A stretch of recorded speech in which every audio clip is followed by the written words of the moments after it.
काल माननीय नामदेव शास्त्री यांनी अनेक माध्यमांना इंटरव्ह्यूज देखील दिले आणि बहुतेक इंटरव्ह्यूज मी बघितले आणि त्यानंतर मला खरंच वाईट वाटलं, कारण ते सुरुवातीच्याच काही वाक्यात म्हणाले की मी त्यांचे डोळे बघितले, त्यांचं अंतःकरण बघितलं.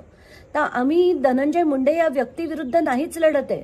आम्ही मंत्री धनंजय मुंडे यांनी त्यांच्या पदाचा गैरवापर करून केलेल्या चुका नाही म्हणतायत, पण गुन्हे जे त्यांच्या हातून घडलेत त्याच्या विरुद्ध पुराव्यानिशी बोलतोय. आणि म्हणूनच मी धनंजय देशमुख, जे संतोष देशमुख यांचे भाऊ आहेत, त्यांच्याकडे जी अख्खीच्या अख्खी कॉपी दिली आहे, जी सीजेंना मी पत्र लिहिलं आणि त्याच्यात सगळे जे पुरावे लावले होते ते पूर्ण पुराव्यानिशी त्यांनी तुमच्याकडे भगवानगडावर उद्या यावं, तुम्हाला त्या कॉपीज दाखवाव्या आणि ते पुरावे देखील दाखवावे.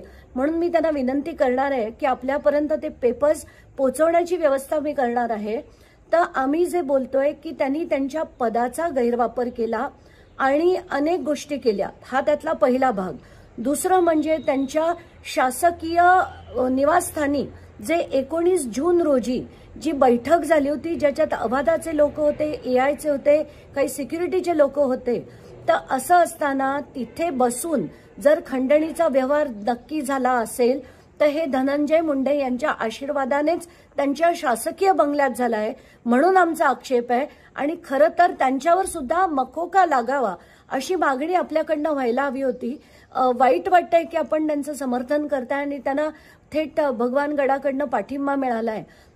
ते स्थान अतिशय पवित्र आहे आणि आम्ही म्हणजे पांडुरंगाचीच मी विनंती करते की त्यांना नैतिकतेच्या आधारे त्यांनी तेवढं तरी जाण व्हावी आणि त्यांनी त्यांचा राजीनामा लवकरात लवकर द्यावा.